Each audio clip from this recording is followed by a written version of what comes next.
Hi, I'm Seamless. And real quick, I wanted to show you an interesting look at whoa. That's what this is. Okay. This is a look at a track I'm working on that I've mastered already, because I do that when I'm making a track. And I wanted to show you what the pre-master looks like, but also the second stage, which is actually a stage that happens within Maximus. And the reason why I want to show you this split up the way this way is so that you have a better understanding of what happens in the track when I'm mastering it, just in case you're trying to replicate that and you're not really, but you're not necessarily going for my style, but you want to have my result. And if you're doing, the usual pre-master master thing, when you want to kind of build your pre-master to be mastered in such a way that it could end up like this. This should give you kind of a better idea of what's happening. Now, the reason I have the limiter showed up here is because I want to show off particularly how the leveling works out. I have here, these are 32-bit wave files, which the reason why I'm doing that is because that's what Edison records it natively, but also because a lot of the data goes above 0 dB. I could normalize it, but that actually takes away from what happens in the signal chain, and that matters in the way that I'm doing this. So I'm going to play through the entirety of each of these three in sequence and labeling what they, explaining what they are. And then I'll start to explain the process that creates them the way they are. So this first one is by the way that I have done what I have done, a true pre-master. This is the signal that goes into the master, and this is what it sounds like with no mastering effects at all, with the level at 0 dB. And this is what's up. It's gonna clip, and it's gonna sound. It might sound distorted. It might not sound that distorted, but you can look at what the peaks are doing inside a limiter here. That's what this is here. Here we go.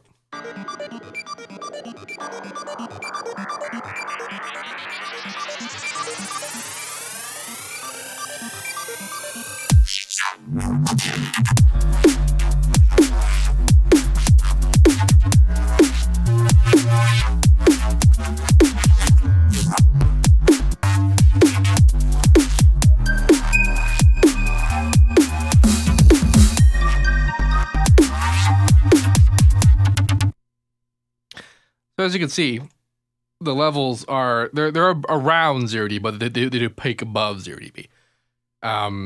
Again, the reason why this is the thing that works is because I've recorded this at 32-bit floating point, 32-bit depth, whatever, for the WAV file, which means that it's preserving the data that goes above 0 dB. And I've also explained in the past that FL Studio runs internally at 32-bit, which means that when I am redlining the master, as long as at the very last point of the actual master chain, things are brought down below 0, anything that happens before that is preserved. The information is still there, even though it's clipping. It's clipping really only in name. It's in the fact that it's measurably going above 0 dB. It's not clipping in the sense that it's being distorted or destroyed, only in playback, because our playback devices are generally at 24-bit or 16-bit, which clip at 0 dB. Now, the second one is the first half of what mastering a Maximus does. A Maximus is a multi-band compressor. Most multi-band compressors do low, mid, and high, and then they have a master limiter at the end of it, because this happens when you compress individually. Through leveling and through clever application, you might be able to avoid doing this, but this is just sort of what I do with it. This is the result of compressing the low, mid, and high, and this is what it sounds like before it goes into the master limiter.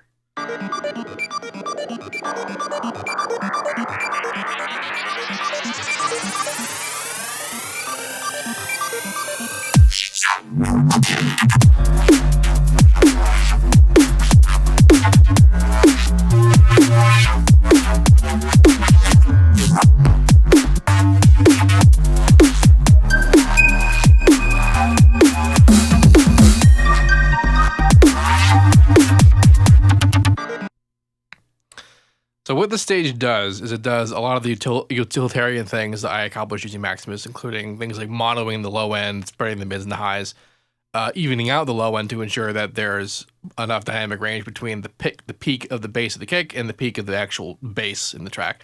This is a track where there are separate subs involved, so it's pretty clean already. The mids and the highs were also pumped up a little bit to even out peaks. In particular, in this track, the mid peaks were huge because of the kind of snare that I decided to make. So this evened that out nicely. As you saw, it peaks on average about 6 dB above 0, and that's just that's the information that's going into the final step, which is the master limiter inside the Maximus. And like I do most of my tracks, the way that I decided to do limiting was to have a combination of actual compression and soft saturation to bring the peaks down to 0 dB. Now the final result should sound pretty much like this, only a little bit different, and completely crushed it to 0 dB. So here we go.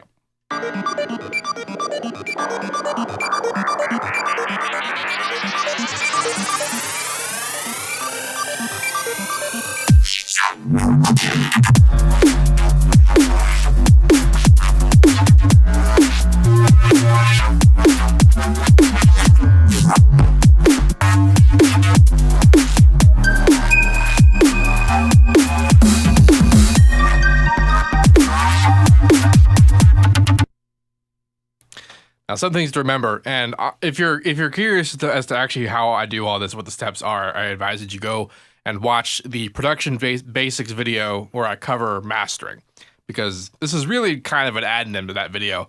And this is just another example of kind of how this works. And remember, if you have seen that video, remember that I've actually never heard these two steps when I'm making this track, because I build the track, I get far enough into having the track's parts, and then I mix and master that, and then I build the rest of the track with the mix and mastering engaged the entire time. All of my mixing decisions, all the leveling, EQing, arrangement, and all that are all decisions that I made while listening to it with the compression engaged. At no point did I monitor this track with just what the pre-master sounds like or with what the low mid high mix sounds like. That's not something I ever do. And the only reason why I'm doing this now is A, because I thought it'd be interesting, and B, if you want to stick to the whole pre-master master idea, this is what you'd have to have your mix sound like before it goes into the kind of compression I use to get the kind of results that I get. And that was something that some people were having sort of issues with. It's also kind of interesting.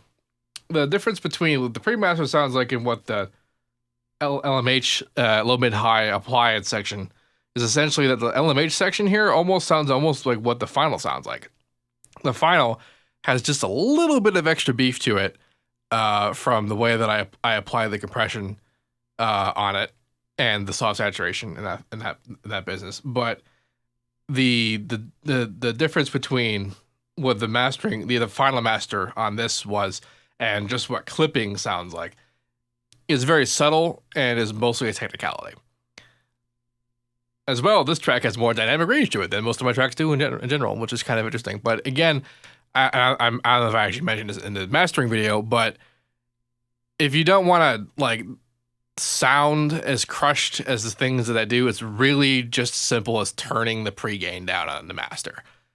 It's just as simple as that. Because as you can tell by the actual pre-master,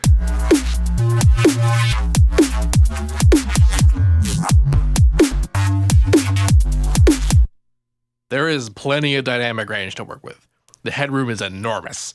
It is huge.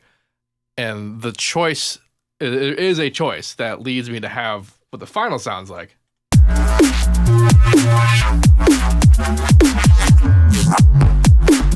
That you don't necessarily have to share. You don't need to have decisions that lead to this point. You can honestly just work and you can have so much more headroom. It's, like I'm really only making this point because and this, by the way, was the reason why you might have heard me say that I dreaded making the mastering video, because I knew that people were going to take issue with the information that I was presenting because I was presenting it in relative to my own work. And a lot of people really don't like how I do my masters. And they're conflating their opinion on just sort of the style of music they like with being like objective good and bad fact. You can have your opinions. You can not like what I do. You cannot like how it sounds. But the way that you get it to sound like the way that you sound will be more or less the exact same process that I got to make the way that I sound. The differences are really just in leveling decisions. And it's not like a wholly different process to get a quote unquote cleaner master than what it is that I do to get my quote unquote dirty master. I like it dirty. Let's A and B some of these parts for a second just to have some fun with that.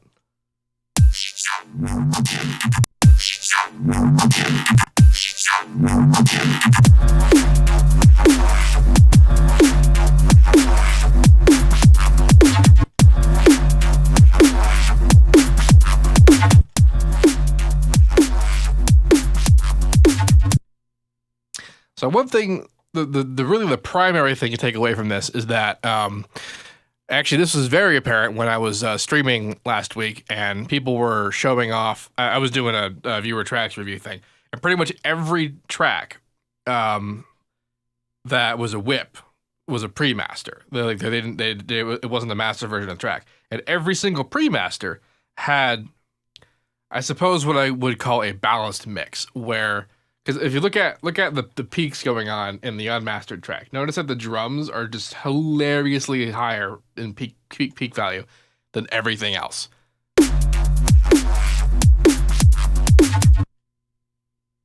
It's straight up the drums peak straight up 6 dB harder than the rest of everything else going on the track on average. And I would listen to their tracks, and they would have a really well kind of balanced mix where everything was kind of at the same level. There wasn't dynamic range, and like this dynamic range is very important, especially at a pre-master stage. Even though I'm not technically doing a pre-master stage, I still have the result of a pre-master stage, and dynamic range is super duper important, primarily because of what compression does to a song. Like, because if you notice. And actually, this is pretty much the entire purpose of the loudness war and compression and the way that we're using it in general, is that you can see the results quite plainly in these three peaks here, because we can see like just the area that is not drums is not very wide, and it gets wider and wider as it goes down the chain, and the peaks, the drum peaks are kind of still staying where they are, and it's not so much that we're just turning down the drums until they're at the level of everything else. It's that as well as we're doing that, the drums are also disrupting the hell out of everything else. And I don't mean that just in the sidechaining sense either. Although the sidechaining helps. The sidechaining makes this easier as a result. Kind of why that this pre-mastered, while having all the dynamic range in the universe, kind of still sounds compressed. It's the result of the fact that there's sidechaining. So, and sidechaining, if you remember, is actually a process by which we're replicating a sort of traditional mixing mistake that, because even if I wasn't sidechaining anything, and the kicks and the drums were just there on top of everything with this much headroom, and we compressed it to the point where it was like this, you would have the result of sidechaining, which is that everything would be ducking. Because like, this isn't really a difficult concept to grasp, but it might be a difficult concept to really, really like visualize. Because if you look at the peaks going on here, we see kind of the profile of this kick, or I guess that's a kick, right? That's the snare. Profile of the snare, and we can see the profile over here and over here, and like the peaks are pretty similar. We can see like that, but everything else is getting bigger around it. The thing is, though, is that like it's not as if we're isolating just the snare out of the entire additive stack of everything that's in the whole track. When we turn down these peaks to get at the level of everything else, we are turning down everything else as well. We're turning down all the other instruments that are there. So even if we weren't sidechaining, if we were to compress something as hard to have this kind of profile, we would be ducking them. It would duck, by the nature of bringing down the peaks at those particular levels. Sidechaining is essentially that on purpose. But that's also why we want to have huge amounts of headroom and incredible amounts of dynamic range between the impactful elements and the not impactful elements, so that when we do compress it together, they do disrupt everything according to the way that the master compression profile is created. And by that I mean, your ratio, your thresholds, your time variables, your attack and your release, the head values, the windowing values, the sustain, I guess you could call it that. And look ahead delay if you're going to use any of that. Like all those things, by how you set all of them. And it's not really, you're limiting. It's a limiter. So there's not really a whole lot you're gonna change. But by the way you set them all, it's gonna determine how everything is interacting with each other on top of not just the huge peaks, but also the side chaining that you're doing ahead of time. And like I was talking about the viewer tracks, and pretty much none of them were doing this. They might have been doing some side chaining, but like the tracks were so like well mixed. Like I keep saying well mixed as if this isn't well mixed, and this is mixed for a purpose, and that purpose is not to sound good. It's not mixed to sound good at this level. And people with the tracks that they're showing me as whips, as premasters, were all mixed to sound good as premasters. And I mean, some people might think this sounds awesome. I'm not gonna lie. I mean, if I turned it up really loud, it would sound really dope. But like, people were giving premasters that sounded like they're trying to make something sound mastered with their mixing, and you can get you can get pretty far with that. But one thing is guaranteed to happen if you do that is you're gonna lose punch and definition on your percussion elements, and not anything that you want to have be anything you want to be sharp in a track. It's just not going to be, pretty much no matter what. Unless you like don't push the master hard at all. Unless you pretty much you just don't crush it. Period. Like you limit it and then you turn up 3 dB and you've got like 4 dB left of like headroom on a track, which is there's nothing wrong with that. I mean, if you look at like this track sounds pretty cone soundy, but if you actually look at cone sounds masters, there's so much headroom. They leave so much dynamic range in their track, and there's not a thing wrong with that. That's an artist that released an Ausla, for Christ's sake, and they have more headroom than anything I've ever done combined.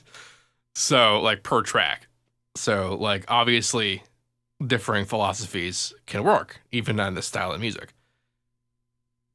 But if you're going for what I'm doing, then that's not the way to do it. You need to create, essentially, a premaster that has unbelievable amounts of dynamic range, and then crush shit out of it.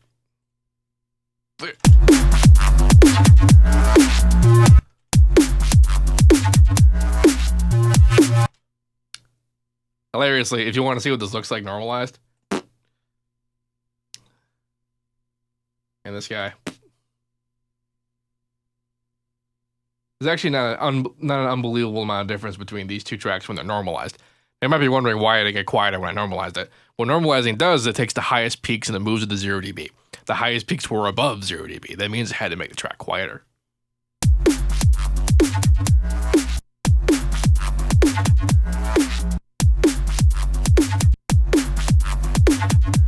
It's almost totally impossible to hear the minute mixing changes that made this thing necessary. Primarily what happened between this track in its original form and this track in its original form is that not only were they balanced differently as a result of low, mid, high compression, but it was also just a lot louder. Which is not something, as you saw, wasn't super necessary in terms of how the mix changed, but I'm just showing you what essentially was going into the final master. This again was peaking at like minus 6 dB, and I think I was actually pushing the premaster even harder. So it was peaking even as high as 9 dB above 0, and then that was what I was working with in terms of compression, final master compression. You get.